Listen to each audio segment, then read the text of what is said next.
Mike Green, I'm here in Los Angeles with Marko Papic of Clocktower Group. Marko, you and I have known each other for many years, first at BCA, and before that you were actually at Stratfor, although I wasn't aware of that. So let's talk a little bit about your background, right? Starting on that point. You're not from the United States or even Canada, for that matter. You're a Serb. And so in all matters of death, we can discuss these things. Yes. But how did you get out of Serbia? Tell me about your childhood. Well, first of all, it's great to be back on Real Vision. I think we did a hit on Brexit a couple years ago. Yep. So thank you for having me back on. Yes, my background is different. I was born in Yugoslavia, and I'm one of the few people who at 6 years old had to have their father explain to them what it means to be something else. So, when you're born in a country that has identity, that has a sort of sense of self, and then that evaporates, that's a really interesting moment in your life, because then you have this moment when you have to be told that you're something else. So I was born in Yugoslavia, became Serbia, lived in Iraq for a very brief period of time. And so when the country started to fall apart, we actually moved to Jordan. Of all the places in the world, we moved to Amman, Jordan. And so I think that I'm one of the very few people who escaped war by going to the Middle East, not from it. And there it was great, 3 years there, then 3 years in Switzerland. So things were starting to get better and better, if you will. I remember being in Jordan, in Amman, in an American community school there. And it was hilarious because my first day, I said, "I don't care," to one of my friends. And he said, "Well, you can't say that. You get a detention for saying I don't care." And I was like, "Are you serious? Where I come from, 8th graders have guns." So that was my childhood. And then I went to school in Canada, University of British Columbia. If I don't have a lot of time to explain to people where I'm from, I just say I'm from BC. And then I went to University of Texas. That's where I was doing my PhD. And got a job at Stratfor in 2007, and then ended up at BCA Research in 2011. And so Stratfor is known for their kind of geopolitical analysis. One of the things that you brought to BCA was kind of a viewpoint, right? And this is where I first started reading your stuff, was a viewpoint on constraints, and kind of that the world is governed by this idea of what can't people do. Right. Can you talk a little bit about your theories on how constraints matter and why they matter and why that's what you follow? First of all, I believe that in order to add value to people who don't speak your language, you have to show up with a framework. And so when I was hired by BCA Research, the premise was that I was going to be able to help investors with political and geopolitical analysis. How do you do that? Well, you have to give them a framework with which to think. And I don't think this is anything groundbreaking. I think a lot of investors share this framework, whether they know it or not. But a constraint-based framework is really useful because it allows you to focus on the material reality that constrains policymakers. And so you don't just throw up your hands and say, I can't predict what policymakers want. Because that's true, you can't. You can't get inside their head. But you can forecast what are the material constraints that are going to force them to do stuff that they don't want to do necessarily. And so what I always say is that constraints are not optional, and they're not subject to preferences. But preferences are optional, and they're subject to constraints. So what do you want to focus on? Something that's optional and subject to something else, or constraints, the material reality, not the ephemeral preferences? So the basis of this framework is basically that Niccolo Machiavelli was wrong, that no matter how much virtue the prince has, he or she will never be able to survive the vagaries of fortuna. So focus on fortuna, focus on the material reality. And when you say a constraint, right, most people tend to think about that meaning something like, well, you can't do that. And yet we say that often in finance, right? We talk about a debt to EBITDA level, or we talk about a valuation level. We say that can't possibly happen. That can't make sense. But a lot of things have happened that people say can't. So how do you avoid identifying false constraints, i.e. interest rates can't go below zero? I think in politics, that's also the case as well. But I think what you always have to gauge is constraints versus the power that policymakers have to overcome their constraints. And so you have to, really think about it. You have to know a lot empirically about the world. So that's the part where giving this framework to someone is one thing, but actually having them use it properly is difficult. It's like taking a lesson from a tennis coach. He can show you how to hit the backhand really well, but you may not be able to do it. So what do I mean by this? Well, let's take the trade war. a lot of people would have used constraint-based framework to say that President Trump would never pursue a trade war because, American companies don't want it, because the CEOs don't want it, because farmers don't want it, or because he doesn't have the authority to do that. And that would all have been wrong, because if you actually looked at the reality, you would have known that Congress has passed, now we all know this, several pieces of legislation since 1971 to basically reverse engineer presidential authority when it comes to tariffs. So not only do you have to have a framework and a systematic approach to political analysis, you also need to know a lot about politics and geopolitics. You need to focus on the right constraints. One of the things that I find that people struggle with this framework, and as we've discussed, I have a similar view, right, is that we're in a dynamic system, right, that has very little information you can extract from it, but if you can know where something can't go, you can actually start to articulate behaviors, Yeah. right? And one of the things that I find is that people use constraints to articulate their existing bias, right? Government spending must be constrained, right? Government debt is bad, and people will have to pay higher interest rates for the penalty of engaging in bad things, right? There's this huge tendency to exert your bias associated with it. I think one of the things that's interesting about you is, and I would argue in part it's because of a childhood spent in many different places, you're far less willing to say can't, right? It takes a lot for you to articulate that this can't happen, right? What do you think's out there right now that can't happen? That's a great question. First of all, I agree with you 100%. I think that you have to meditate on your biases. And I think that's literally meditate. Spend time being, washing yourself with your biases and being aware of them. And I think it is easier for me to not do that because I just care less about the things that other people care about. So you have to adopt kind of a nihilist attitude. When you walk through the door and you put yourself in your office and you're doing your job as an investor, you can't care about things too much. So that's the first issue, and I think that goes for both investing and analyzing politics and geopolitics. In terms of what can't happen right now, I think that what cannot happen is you are likely not going to go back to the last 30 years. That's what can't happen.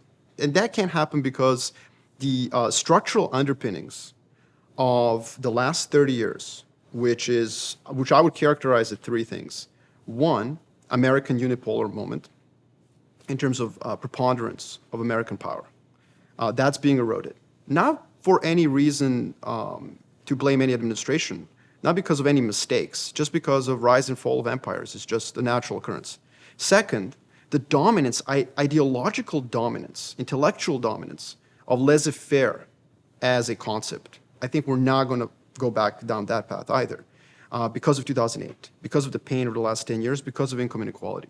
And finally, I think this globalized world that's based on an assumption that absolute returns to trade are more important than relative gains, which is very dangerous because, of course, when countries go away from thinking in absolute terms and to relative, that's a cognitive switch that once it's turned on, it's unlikely to be turned back on by any administration. So what I can say with certainty, and I know this is a cop-out to your question, but I can say that we're not going to have another moment of 30 years where investors don't have to worry about geopolitics. It's a very self-serving statement, too. No, why do you say that's self-serving? Well, I think it's self-serving because I've made a career out of trying to make sense of geopolitics for investors. So other people have described this as a bull market in politics, right? That this is the type of framework that we're in. And I think that what you've said is a very astute observation, right? We can't go back in time for two reasons. One is the arrow of time only goes in one direction, right? Yeah. The second is if you think about it, the difference between potential and kinetic energy, really 40 years ago, we were near a high point. Prior to the Reagan-Thatcherite revolution, we were at a high point in terms of government intervention and action. And you've now seen that go to its somewhat logical conclusion, and it started to climb back. And I think one of the things that's so interesting about China is an ascendant China represented an alternative, right? It functionally took the American model and said, you don't have to do this, right? And other regions have done something similar, like Singapore, Japan, et cetera, but the scale was so much smaller that they didn't represent the same type of dynamic, right? When you think about China in this period, you can only go forward. What does it look like to you over the next couple of years and on the shorter term? I think China is going to struggle because there's a lot of inconsistencies inside of China. There's an inconsistency between China that's on the coast and that's in the interior. There's an inconsistency in China that is looking to maintain state champions, and China that desperately wants entrepreneurialism and creative destruction to move up the value chain with the U.S. There's a China that wants to open up its domestic market to foreign investors so that it becomes a challenge to the dollar as a reserve currency. But there's also a China that wants to control the outflows. So I think those inconsistencies are going to have to be resolved. And I think that that's going to create a lot of volatility inside China. And I think that China over the next 10 years is not going to look like China today. In particular, what that means is that if China truly wants to challenge the U.S., and I think they do, they want to become a regional hegemon at the very least, if they're not there already. What China is going to have to do is it's going to have to create a sense domestically that you as a foreign investor want to be in China. You want to store maybe some of your wealth there. You know, not all of it, but a proportion of it. It's not going to be crazy to diversify your reserves by having a little bit inside China. They want that. They want to be able to deal with their current account. They want inflows, not just outflows. They are going to have to make a case for the rest of the world why China is also part of the kind of a reserve currency world. To do that, that's going to check some of their ambitions. And that's why I think that I do think we're on a trajectory towards a secular conflict between U.S. and China. It's something I articulated in 2012 and 2013 while at BCA Research, so I firmly continue to believe that. But I also believe the constraints in both countries are such that we're not just going to linearly end up in a Cold War, because China itself has a high degree of a desire and need to continue to be part of the global financial and trading system. So can China do that, though? Right? Can China make the choices, or is China too far down the path in terms of a need to depreciate their currency because of the pressure on the financial account, for example? If they were to lift capital controls and try to open the country, which Right. seems like it would be a requirement for somebody to consider placing a significant fraction of their wealth in their MSCI reallocations notwithstanding, right? Absolutely, yeah. They're going to get into trouble. I mean, at some point over the next decade, they're going to have to make a decision on how to do this. And it could be a very violent transition where there are some massive outflows. Can they do it? I think they can. But the first thing they're going to have to do, I think, before they open up, is they're going to have to recapitalize their banks. They're going to have to do what they did in 2000s, which requires a lot of domestic pain. Why? What they did in 97, 98 is they went through their industrial overcapacity. Something like 60 to 90 million people lost their jobs in northeast China. It was a very painful event, but it was a necessary event to clean out the rot in the industrial part of China. It was necessary in order to then recapitalize the banks. Only after that was resolved. So NPLs basically jumped from nothing to like 15% in a matter of weeks. China will have to go through, I think, more of those kind of events.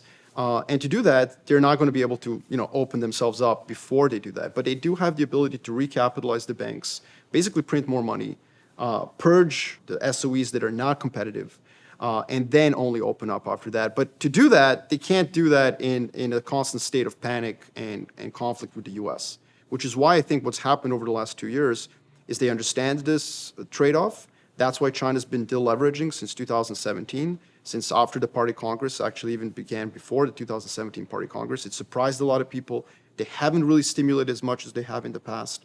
They're aware of the problems with just recycling the same SOEs that are uncompetitive. But there'll likely be more volatility ahead. So if I look at China circa 1997, 98, and the recapitalization of the banking sector that happened at that point, by and large, what occurred in that time period was a reorganization of China from servicing internal demand in a very inefficient way and opening up and freeing up resources that could be applied to servicing the West. Right. Right. And so they were able to absorb that relatively easily, largely because FDI is storming into the country. How do they do that without that? And how do they do that with the surplus of labor, the urbanization process now being gone? How do they do that with both that and demographics starting to work against them? I think it's all about domestic consumption, obviously. They themselves think that that's the path. And so one of the ironies of that is that they will have to focus on domestic consumption of domestically produced goods, which is why when I've thought about this in the past, I always thought it was China that was going to be protectionist first, not the other way around. And of course it has been, but it did allow consumer goods from the West to come into the economy and to be sold. You can buy a Johnson & Johnson shampoo, you can buy a Buick. I think that China will have an incentive over the next 10 years to favor domestically produced goods. I think in a way what's happening right now is helping them because they have like a patriotic reason to abandon Apple and focus on Huawei sales domestically. That is the only way to make this shift, to focus on consumption domestically of domestically produced goods and to move some of the production into away from the coast into the interior, which is really just 100 miles away from the coast. Whether that's going to work out, I don't know. I'm skeptical, but it could. So it could still, they could still capture some of the labor discount if they were able to move the production themselves internally.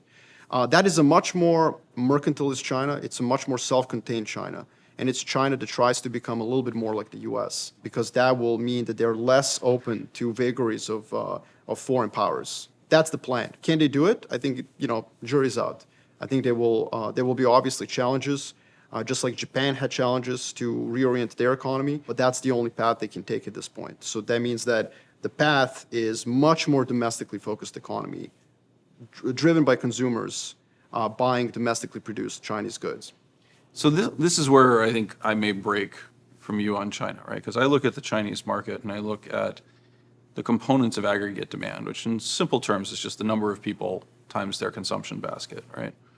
The number of people is shrinking now, right? And so you have a constant inward shift in aggregate demand in an economy that has by and large been protectionist already, right? Displacing Apple with Huawei in China is not meaningfully going to change Huawei's shipments of smartphones, right? Or Xiaomi or others, right? Where does the growth come from in that model? Well, the one thing you're leaving out is productivity growth. Okay. Which, unless it's going to collapse, and I think it will eventually, unless they do the reforms, productivity growth is the other part of potential GDP growth rate along with labor force growth. And you're right, labor force growth is zero or negative. Productivity growth, though, in China remains quite high. So their potential GDP growth rate still remains double that of the U.S.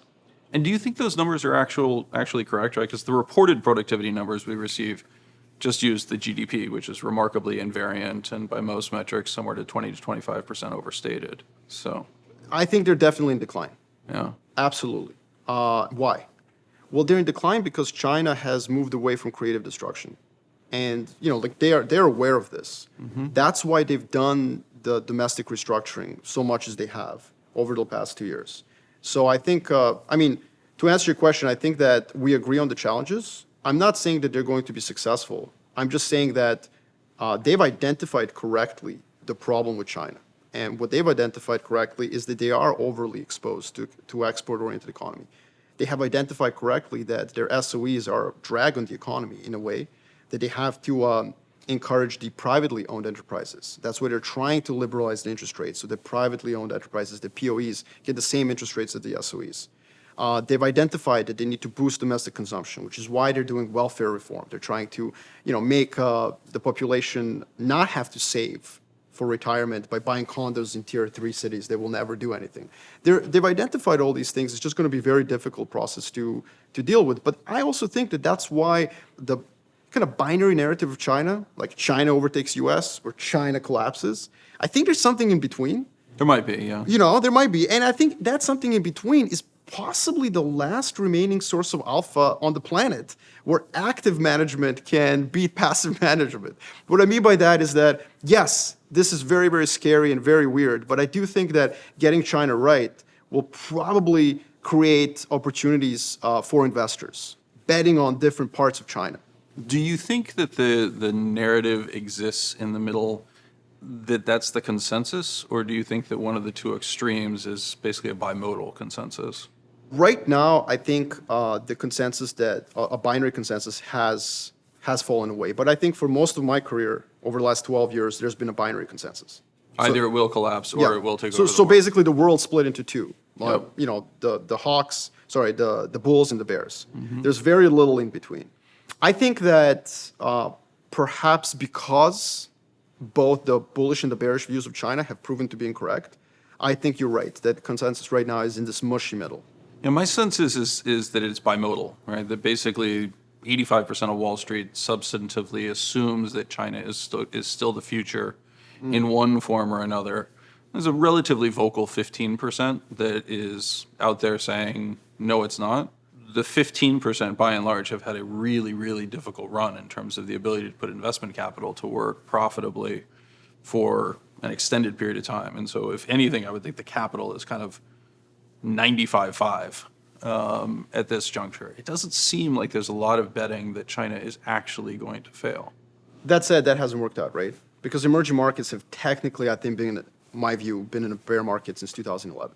Nope. Now there have been moments when emerging markets and commodities and China plays have kind of rallied for 12 to 18 months. Yep. We saw that in like 2017, where the bearish narratives didn't work out. But by and large, if you're right, the 95% of capital has been betting on China being the future.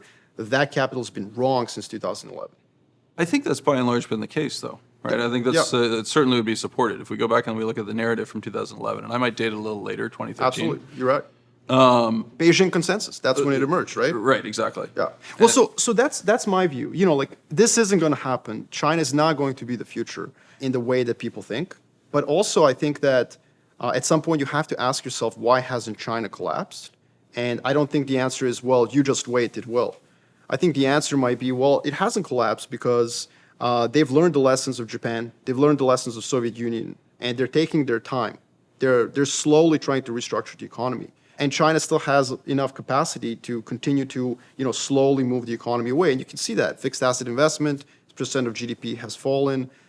They have started doing these financial reforms, which are causing their growth rate to decline significantly. I mean, they are pulling back on some of the credit. They haven't stimulated this year as much as they have in the past. And they are using macroprudential controls on the housing market to ensure that the housing market is not the source of another stimulus. And that's surprising. I mean, a lot of people earlier this year did get very excited about emerging markets because they thought, here it is again, China's being China. Right. They're not. They're being more cautious this time. And I think that, people like Liu He have convinced Xi that he needs to be a lot more prudent. And that's a good thing. But it also means that China overtaking the US, or rather becoming the next global superpower, is unlikely to be the narrative. And that is probably also why they're being much more cautious in the trade war than you would have thought. How do you see that? What does that mean, being more cautious in the trade war? Well, I mean that China has not tried to provoke the U.S. I mean, there's retaliatory tariffs, which everybody knew they were going to put them on. It's face-saving measures. But you have a situation in Hong Kong. They are being very strategically patient about. And I think that's interesting. I think it shows a degree of patient thinking, strategic thinking. Same with rare earth. I mean, they could have used that as a tool much more bluntly. They just kind of floated the idea, which we always knew was on the menu as one of the retaliatory moves. They haven't targeted any American company more than they have over the last 10 years. So there hasn't been a tick up in official non-tariff barriers to trade. In fact, what they've done over the last 12 and 18 months is try to accelerate the opening of different sectors. So they are trying to placate the U.S. by kind of passing through some of the offers they've given previous administrations, like the Obama administration will expand our negative list, will put more industries, will open up more of them. They are doing that behind the scenes. So I think that they could have been a lot tougher in the negotiations. And I think their strategic patience suggests that maybe they have, they've been hit by President Trump, and they're saying like, oh, well, maybe it wasn't our moment right now. Maybe we need another decade before we can competently fight with the U.S. For hegemony in East Asia. It's interesting because I perceive it very differently. I actually think that what we've seen from China is an exceptionally strong response given the constraints. Mm-hmm. Right? Because at the end of the day, the customer is always right. Yeah, I've used the same phrase myself many times. Right. That's right. And the U.S. is the customer, right? Yeah. And so if we say we're really unhappy with the product, you can say, well, I'm not going to give you a refund, or I don't want your business anymore. That seems extremely counterproductive when you've still got inventory and production facilities, et cetera. Right? You may try to diversify your customer base away from that customer. But the simple reality is China runs roughly a $500 billion trade surplus with the United States and a roughly $500 billion trade deficit with the rest of the world. And so their current account is basically balanced, right? Absolutely. And it's all the U.S. And the only source of funds is the U.S., right? So they're not really in a strong negotiating position to begin with. I disagree with that. Okay. And that's where game theory really helps us out. And what I mean by that is the real world is not a game of chicken. The real world is not just two people driving a car at each other and seeing who's going to swerve first. You have to kind of think about material power when gauging the strength of two actors, like China and the U.S. U.S. absolutely has more material power because of what you're saying. It is the customer. Chinese usual, threats of, selling their treasury hoard and stuff like that. It's just vacuous. Those threats are vacuous. Right. However, we have to think about tolerance of pain as one of the measures of power in a dyad like the U.S. and China. And when it comes to tolerance for pain, China, compared to the U.S., actually has deeper tolerance of pain. They don't have an electoral cycle. They couldn't care less about Chinese equities, really, unless they collapse like they did in 2015. And they really just care about employment, and they can juice that up with fiscal spending for a period of time. Now, I'm not saying that China thinks on a decade-long thesis, the usual things. Chinese policymakers are long-term thinking, Americans are short-term. That's not what I'm getting at. I'm simply saying this. China can withstand pain of a trade war maybe 12, 18 months longer than the Trump administration can. And so that's why I think they've been holding out. They're holding out because they believe that Trump is going to ultimately succumb to the pressures of the stock market and to the pressures of the coming election. So if recession probabilities go up in the U.S., that is a hard constraint, as much as there is one on President Trump, because he needs to be reelected. And it's very difficult to be an incumbent president and run against a recession. I mean, many presidents have failed on that front, especially the last two who lost incumbency. And so I think that's why they're holding out. It's as simple as that. They're hoping that they can withstand this pain, that their half-life of tolerance of pain has a different function from that of the U.S. And so they'll hit their pressure point later, even if that pressure point is actually, as you correctly say, much closer on a material power basis. I tend to think that it's a little bit more of a trope that the U.S. Has a very low tolerance for pain. I think when it's focused in an external enemy, right, and I use that term loosely, right? But this becomes easier. But that's a challenge, though, Mike. Yeah. And here's why. I think the last Gallup polling shows that 17%, I mean, I might be wrong, so someone should fact check me, but I think it's like 17% of Americans think that China is a number one threat to the U.S. I think most Americans think that the member of the other party is a bigger threat to the U.S. Mm-hmm. Now, that can change. That can change very quickly. But that narrative is something that President Trump would have to start making right now, and he's avoided of doing that. So there are some clear, he could be using Hong Kong. He's not. He could be using what's happening in Xi'an. He's not. He's actually leaving the trade possibility open by not building the usual narrative of China as an enemy. And that's why I think you will struggle to see the bipartisanship that people think exists for a confrontation with China. I think that's, again, a secular theme, for sure. But in the short term, I don't think that the American public would say, you know what, I'm cool with a recession because China is the greatest threat to the U.S. I think that is something that's going to be very difficult to sell to the American people, especially when the last recession, what they're mentally anchoring to, was severe. Again, I actually think that we're more in agreement than we're not, right? So I share your expectation that some form of a deal will be arrived at least in this pass-through. I find it interesting because I'm not entirely sure, for the reasons that I articulated, that China actually can take a deal. Oh, absolutely. So, that's the big question mark. If there's anything that degrades that $500 billion that's coming in from the United States, then they need to figure out some way of degrading that $500 billion that's coming into China from the rest of the world. But it would. Think about it. If you buy more soybeans from America, you're not buying them from Brazil. If you buy more Boeings, you're not buying Airbus. Yes. So I think they're comfortable with this beef and Boeing deal. But you're right, though. The big question mark is not to me what President Trump does. I think the constraints are pretty clear. The question is, will China entertain America? Mm-hmm. Because the way I see it right now is that Trump really cares about process. He cares about the show, like show business. We're in LA. He cares about what this all looks like. Mm-hmm. And in a way, it's like professional wrestling. He's in a ring, and he's taking that plastic chair. He's beating Xi over the head and whispering, burst the ketchup thing, just burst the ketchup in your face so it looks like you're hurt. That's important to President Trump for a lot of reasons. Political capital is very important with the marginal voter in Michigan, in Wisconsin, Pennsylvania. These people delivered him the presidency. He needs to show that whatever deal was concluded is a robust deal. Now, how are voters in America going to gauge the robustness of a trade deal with China? Are they going to read it? Do they understand intellectual property right theft of China, 300 to 500 billion, as President Trump says? Are they going to read the technology transfer clauses? No. They're going to gauge the robustness of that deal by how many ketchup packages, she burst on his face as President Trump was pummeling him with that chair. So I think that that's what's happening right now. And I think that that ultimately gets us to some sort of a deal that President Trump can sell, whether you and I and other globalist elites think that it was right or not. I'm just joking. But the risk is we are absolutely globalist. Yeah, but look at this place. But let me just go back to your point though. Is she comfortable being pummeled with the plastic chair in the ring? And that's something that I have a much lower conviction view on. Yeah.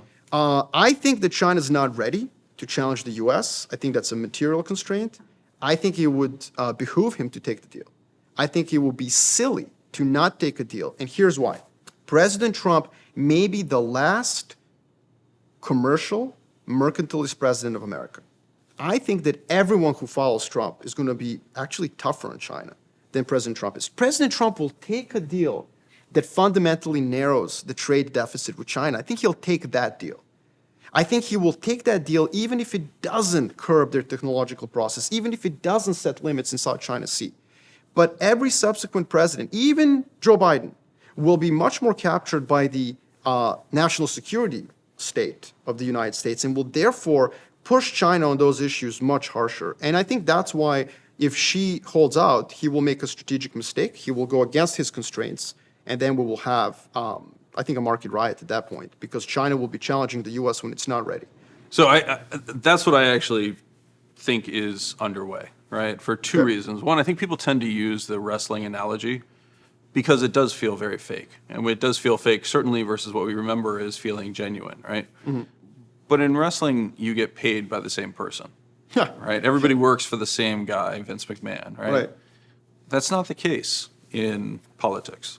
And so, it is really a question of if Trump swings the plastic chair, which is typically a metal chair, right? And so actual injury does occur. Right. It's really questionable whether Xi wants to take that abuse, right? The second thing that I struggle with is the narrative of a country versus an individual, right? So it tends to be relatively rare through history that the individual makes the choice that's not to their benefit, but instead for the country. I mean, that's what sets the United States apart from most of South and Latin America is leadership that ultimately articulated, I don't want to be king, right? I'll step to the side, 2 terms is enough, right? That's a precedent that doesn't stand well supported in most other regions around the world. For Xi to wait 10 years, it's far from clear that he has that capability. Yep. Well, that's why the problem with the view that there will be a deal, I don't think it comes from the U.S. side. It comes really from not knowing fully what the constraints are on China. That said, I do think that there's something here that we should point out. We don't exist in a unipolar world anymore. We don't exist in a bipolar world. We exist in a multipolar world. This has been, in my view, the case since 2011, 2010. And what that means is that there's not one or two great powers. There's multiple great powers. Political science research shows, so formal research, theoretical research shows that in a multipolar world, it is very difficult to focus on relative gains in a dyadic conflict such as China-US. Why? Simple reason without going into the math. Very simple reason, because someone's going to take your bacon. And that's why late 19th century and pre-World War II era was full of examples where countries knew well that they were going to go to war and they traded with each other to the maximum. Because if you were United Kingdom and you didn't trade with Germany as it was rising from 1871 to 1914, France would. Boom. Right. Exactly. And so you lost that, piece of the pie. In 1901, 1903, the United Kingdom, many members of the UK cabinet were writing like, look, these guys want to take our supremacy away. They are the enemy. And trade basically only burst in 1914 when the war started. Japan, US, trade was remarkably stable well until 1941. In 1940, the trade was basically equivalent to what it was in 1930.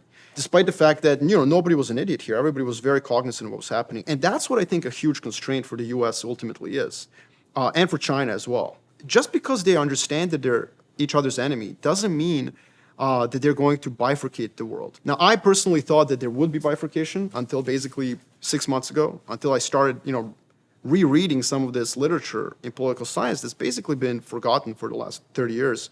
And what I've realized is that, look, we don't live in a post-World War II era anymore. We don't live in the 50s, 60s, 70s, 80s, 90s, 2000s.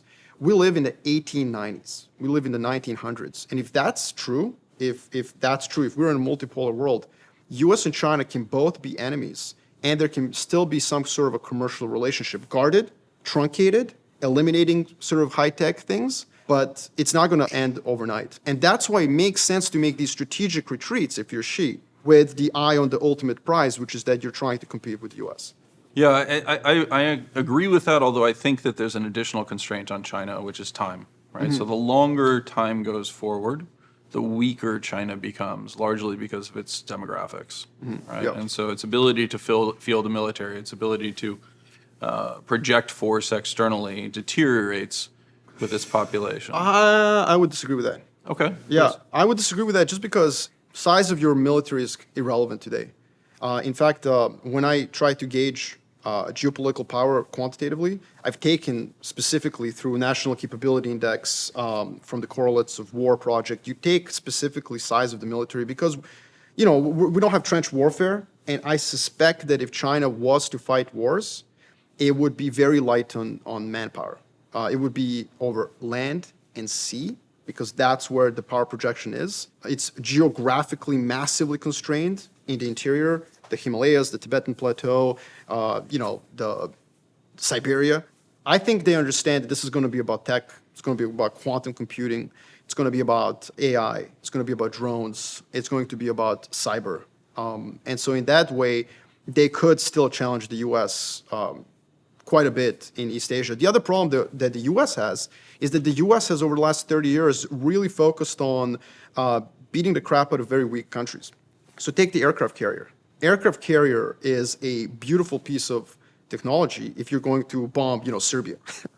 But if you're going to fight China, what you've just done is you've put all your eggs in one beautiful basket that costs about $20 billion, and it can be shredded into linguine by hypersonic cruise missiles, which China has and which it's developing.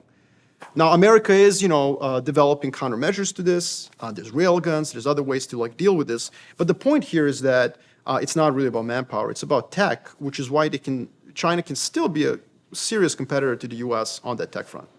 Again, I think I would push back on that, right? So it's not about manpower, it is about tech. I agree with you in the initial stages. But ultimately what manpower brings, or a labor force brings, a growing labor force, is actually the ability to supply, right? To replace the troops that have been lost, to replace the $20 billion aircraft carrier with the next generation one that is more impervious. On that base... I don't know, Mike, though. I mean, if we're talking about China having to replace dead soldiers, we're talking about a world where we should all be owning guns and gold, and that's pretty much it. So you're right at the extreme. But I think that what we're really dealing with here are two countries that are going to be rivals. They're going to be maneuvering with each other. And I think that if they have less manpower to replace a million people, I think they'll still be okay with 200,000 under arms. It's possible, but again, we're talking about to staff that military at all and to put them at risk. You're talking about putting the only child of the Chinese family, right? You're talking about taking the pampered princeling and putting them there. Whereas the United States, because it has the positive immigration pressures, one of the clearest paths into the United States is actually through military. That's right. Right? Well, I think in absolute terms, though, China will still have enough. If you compare the possible. two, it's possible. But I think it's a great point, and I think I never thought of the princeling, carrying weapons. That's a great point. All the more reason for them to delay confronting the U.S. in But again, there's this tension of, can we delay?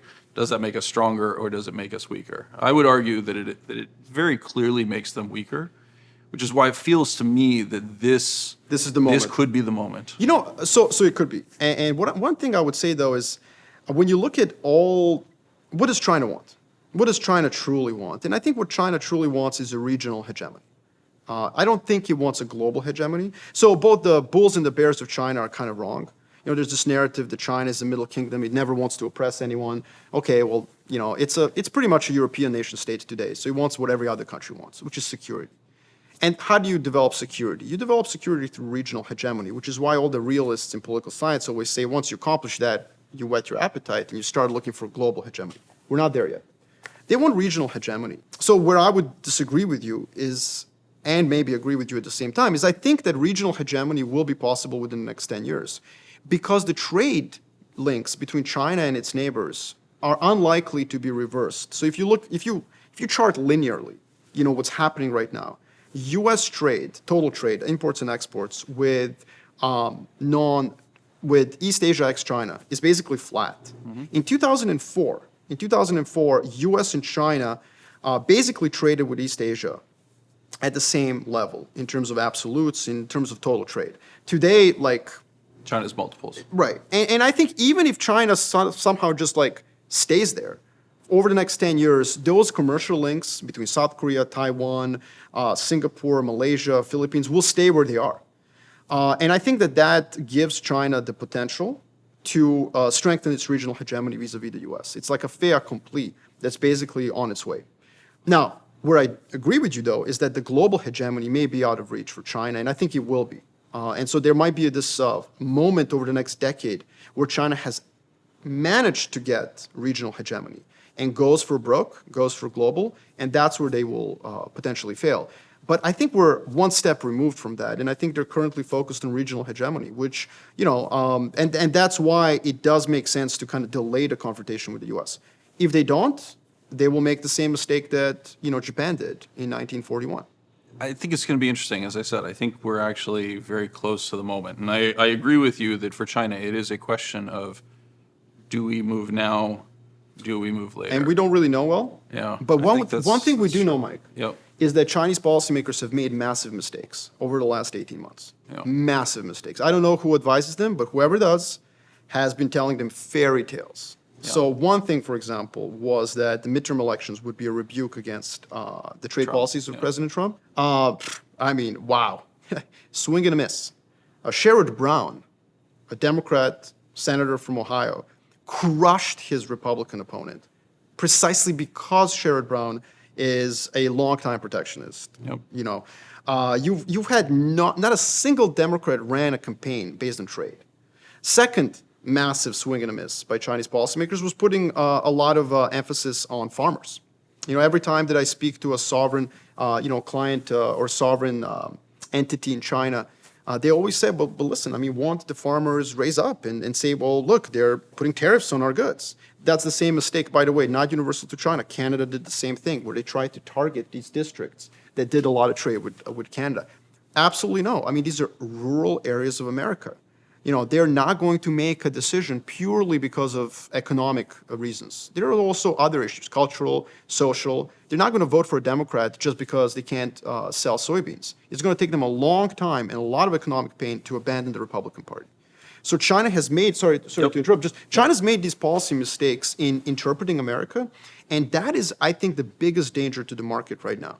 That China makes another mistake and says to itself, you know what? Any deal with Trump is a short-term deal. Let's not give him a deal. You know, somebody easier will come down the pipeline. And this is where I really disagree.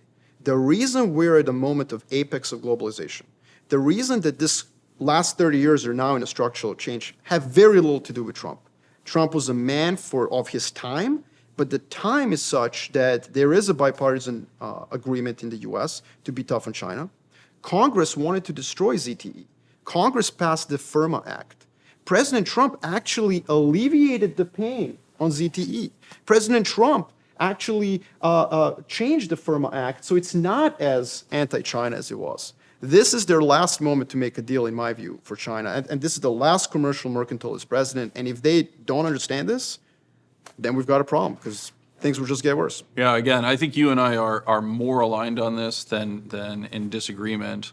I would also add to that narrative the dynamics that particularly the left is bringing in of pollution, climate change. China is the ultimate source of Human rights. of all these issues. Human Yeah. rights is where I was going to go next, right? And Right, so right. we're creating the cultural narrative, the emotional and moral narrative in the United States to prepare ourselves to think of China as the enemy. Right. Right. And I think that's only picking up steam. I think over it is time. only picking up, and it's going to continue. And so China has this limited window, whether they know it or not. And Trump doesn't bring that baggage, if you will, to the fight.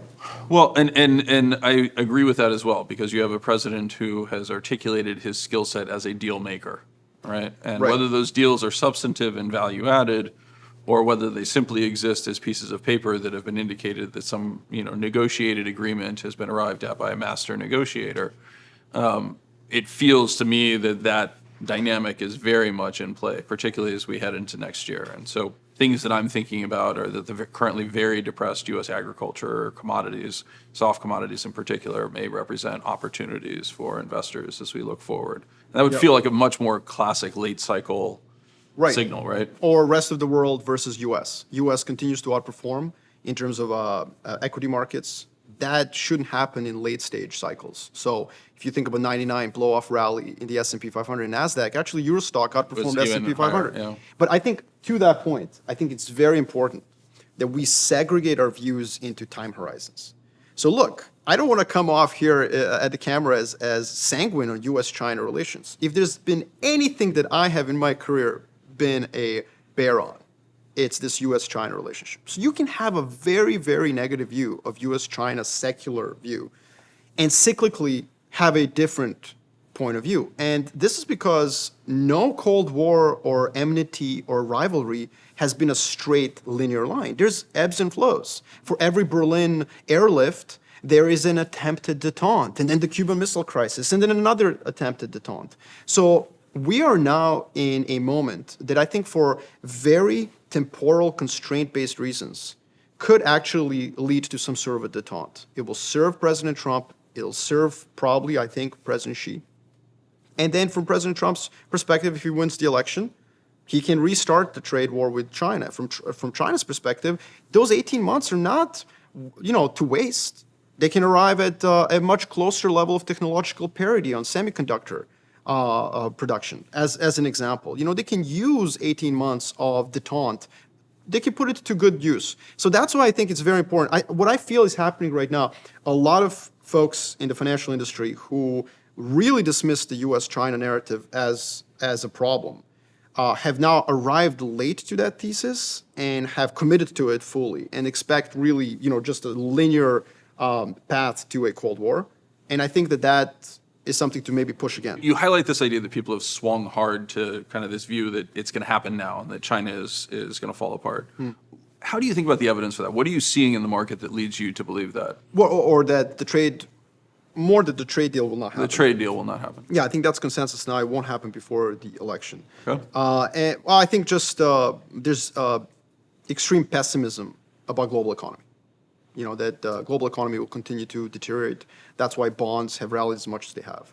I think that's a key indicator of that. The converse of that is the strength of the U.S. dollar, and also the performance of emerging market FX and equity markets. You work with Clocktower Group, and Clocktower Group is associated with hedge funds, venture capital, and fintech in particular. And you kind of run the macro strategy group within there. And so you spend a lot of time talking to hedge funds. Would you agree that this is the narrative in terms of why bonds are working and why you're seeing this conservative construction in terms of portfolios? Absolutely. I mean, we've seen a stark shift from earlier in the year where there were a lot of dollar bears. There was a lot of EM bulls. We've seen a structural shift that suggests that the macro community in general has become a lot more bearish and that the bets on the U.S. recession, global recession, have picked up quite a bit. Now, when you talk about bets on bonds and the idea that bonds have performed, one of the things I'm seeing in the hedge fund community is overwhelming popularity, not of bullish bets on bonds, but actually on steepeners. Yeah. Right? It feels very consensus that yes, the Fed is going to cut, but the back end is going to sell off on renewed inflation concerns or a cycle continuing, et cetera. For most of Q2, I think that has been a popular bet. But actually, over the last 30 days, I would say that there's just actually capitulation even on steepeners, and that there's even more pessimistic bets are being put in. So some hedge funds that have been extremely concerned about, not extremely concerned, not concerned at all about a recession, but more about inflation, late cycle easing that would cause some of the steepening, are now shifting away from that and just believe that there will be just a recession. And so how would that positioning be represented? What would you see people taking on? Well, I think that, again, generally speaking, safety in the U.S. and leaving everything else abroad. So flows out of EM Yes. into the short end of the treasuries, Right. 2 years. Absolutely. So there is bullishness about the bond market that, it basically steepens the curve because the front end goes down. But even just flattening as well as both ends go down because there's actually recession risk. And so when we think about that type of positioning and that type of bearishness, I'm just struggling to reconcile that when I look at things like open interest on Treasury futures, which are near record levels of short, right? Which would suggest to me that the steepener is still very much in play. That could be the institutional investors. I think what we've seen is that just more and more hedge funds are capitulating on the recession. And you don't share that view in total, or? I don't. I do think the probability of recession has risen. And I think the fundamentals continue to show that the odds of a recession, or at least a nominal recession like 2015-16, have risen. And so the question for me, though, is that priced in already with the 10-year where it is? And I think that a nominal recession, at least, the 2015-16 style, is already priced in within the bond market. So now the question is, will policy come in and move us away from a further deterioration into recession or not? And I would say that it will. I think the policy will arrive in time to move us away from a recession. The problem is that equity market may need to go down further before that policy reaction comes. So what do you ascribe the divergence between what the bond market is showing and what the equity market is showing? In the U.S., at least, I realize the rest of the world is not quite as bullishly priced. Yeah, I think TINA, there is no alternative, especially as yields go down. Investors may still be feeling that they need to be in equities. I mean, the dividend yield in the U.S. is now higher than the 10-year. Maybe that's part of the narrative that's keeping, especially institutional investors, invested in equities because they have a mandate for returns. And so when they think about those returns, when they think about that dynamic, they're effectively saying equities return more than bonds because they're so low. Even on the dividend yield level, you're getting a guaranteed return on your holdings of equities that's higher than what you're going to get on the 10-year. And if you have a mandate for a particular return to your investors, you have to maintain some exposure somewhere. But of course, that only works until the moment when you think a recession is imminent. And so I think that that's perhaps one of the remaining, things that have to happen, that institutional investors and retail investors have to start getting scared about a recession. If that happens, I think the policy will then react massively. And by policy, are you referring to fiscal or are you referring to monetary? Or Actually, I'm referring to three things: the Fed, trade war, and Chinese stimulus. So I think those are really the matter. Fiscal already happened. We already got a 2-year budget deal between the Republicans and Democrats. I think there's a lot of folks in the macro community are talking about fiscal policy in Europe. Fiscal policy always... Germany might spend $50 million, apparently. Yeah, I mean, that's a joke, but yeah. I know, 50 billion. I mean, it's great. I think it was million, actually, not billion, but it's million. Actually, yeah. Well, I think, look, Europeans will do fiscal, but after a recession, obviously. So I think that the real question to me is, does a trade war end? Does China stimulate more than it has right now? And does the Fed does it start an easing cycle, not just this mid-cycle adjustment? Those are the three that I would focus on to see whether the world goes into a recession or doesn't. And so if I were to push you in terms of what are the signposts that would direct you to further raise your probability of a recession, what would it be? What are you looking for? Well, first and foremost, I would want to continue to canvass the manager community in China for information. So one of the great things that we've built over the last 10 years at Clocktower is we have an office in Shanghai, and we have a really good pulse on the manager community in China. The reason this is important is because, hedge fund managers in China just want to make money. They're not trying to sell you a political narrative. They are just like everyone else. And they've been pretty bearish over the last, I would say, 36 months, correctly so. They correctly forecast a slowdown in 2018. They've been bearish all throughout 2018 and 2019. And what I would be watching for is whether or not this community basically turns even more bearish. I think that China will need to do more than just stabilize domestic economy for the world to avoid a recession. So we would need to see some pickup in fiscal spending. They are very, very clear that they don't want to use the housing market. So you're not going to have the kind of stimulus in 2015, 16, or 2012, but it doesn't mean that they can't pick it up a little bit. And the second thing that I would want to watch is whether the trade war is enough. I have a pretty high conviction view that, over the next quarter or two, we are going to see some sort of a truce between the U.S. and China, and maybe a deal that people call non-substantive, but enough for the markets. The problem with that is, will it require a equity collapse in the U.S., a correction 10, 15%? The other issue is that if that happens, will it also require Trump to feel a significant impact on his polling? If that does happen, there is a whole new problem for us as investors to worry about, which is that if Trump gets hit in the polls, that actually increases the likelihood of people like Elizabeth Warren or Bernie Sanders picking up in the polls. And then on the U.S. front, you may continue to see this delay in business investment. Yeah, I think that feels right. I mean, it is frustrating when we have this type of conversation, in part because the entire macro picture so closely hinges on what happens, particularly in China, right? And so it becomes really challenging to kind of move outside of that, because that's so much of the underlying dynamic. I'm really looking forward to the next 12 months to kind of figure out what happens. As I said, I think this is a bit of an inflection. I think you would agree with that, but maybe have a more sanguine view on a short term. Well, here's the thing. I think that the trade war is more likely than you do, but I think we both... The trade war conclusion, a conclusion. Or a detente. Right. But what if it's too late? And I think the fundamentals are pretty negative across the board. You're really stretching to find some green shoots of growth. Like, Swedish, exports are ticking up a little bit. Oh, great. You're really looking with a magnifying glass. But domestically in the U.S., I fear that there's something wrong with animal spirits in the U.S. And you can see that in CapEx intentions, in business investment. Overall, yes, the consumer is holding firmly, but consumer is not a really good source of predicting where the economy is going. The consumer is always good until they're not. So unemployment, consumer sentiment are very coincident or backward-looking. Business investment is telling you that CEOs are basically delaying investing in the U.S. And that's weird. Why are they doing that? Because of a trade war somewhere else. Why are they delaying investments in the domestic economy? Because of a trade war? Maybe there's something deeper. And that something deeper is maybe that U.S. election actually matters a lot more than we think.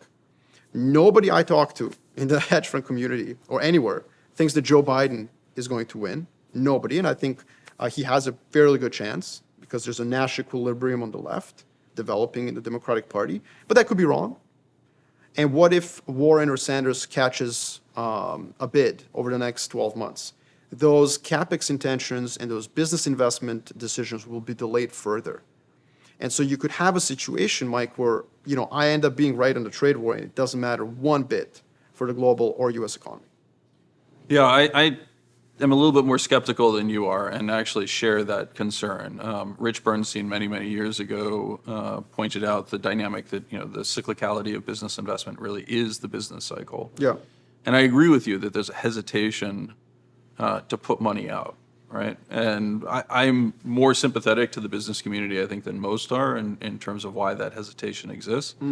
Part of it is that we exhibit a world in which excess capacity is already a permanent feature, right? So by definition, investing sends a signal to your competitors that you're prepared to compete. May not actually be necessary in the world of very slow growth that we experience, right? And so it could be quite counterproductive. I would love to make this a more regular thing. You're one of my favorite people in terms of your analysis. Thank you. And I am down here in Los Angeles a lot, as you know. Can we get you back on in about 6 to 12 months to talk about your views and see how things shake out in the trade war? I think that'd be great. Fantastic. Yeah, thank you Marko, so much. I appreciate it. Absolutely. Take care. Thank you.